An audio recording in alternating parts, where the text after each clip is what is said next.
Yo, what's up guys? Nandito tayo ngayon sa Tomas Morato kung saan maghanap tayo ng tatanungin kung sino ang bago nating kampe sa BK8. Kaya samahan nyo ako, may mga surprise din tayo. Let's go!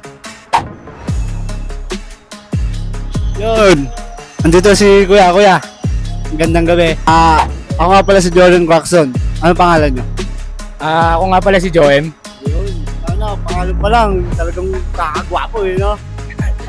Di naman. May mga question ako, Kuya. Pwede mo sagutin. Okay lang. Okay lang naman. Okay, diba? May surprise din kami pag nasagot mo ng tama, siyempre. Maganda yan, maganda yan. Diba? Exciting to. Ready ka na sa mga tanong? Okay. Ready na.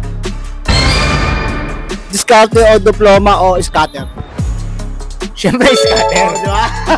Talaga pala tayo ng utak niya. Siyempre, kasi scatter, pag pumaldo ako dun sa scatter, tsaka ngayon ako bibili ng diploma. Yun ang diskarte. Wow! Diskarte yun ah. Okay yun ha.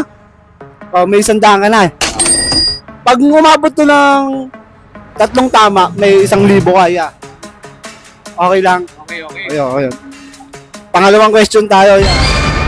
May 100 pesos ka balance sa GCash. Saan mo ilalaro? Sa betting o slot? Sa sports betting, tataya ako sa Utah Jazz kay Jordan Clarkson kasi idol yan. Tama niya. May 100 ka ulit. Pag isa pang tama to, 1K na yun niya. Pangatlong tanong.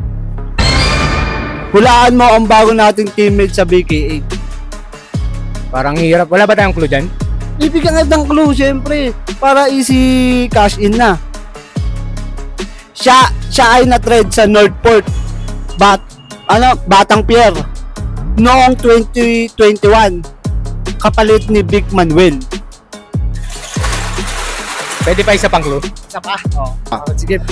Siya ay naging pinakamatandang manlalaro na nalo ng PBA Defensive Player of the Year sa edad na 41.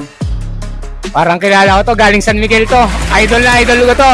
Arwin Santos! Alay ko guys, nasagot niya. Dahil nanalo ka, congratulations nyo. Thank you ya. Dahil dyan ya, may pa-surprise ang BK8 sa'yo ya. Siyempre meron kang yan.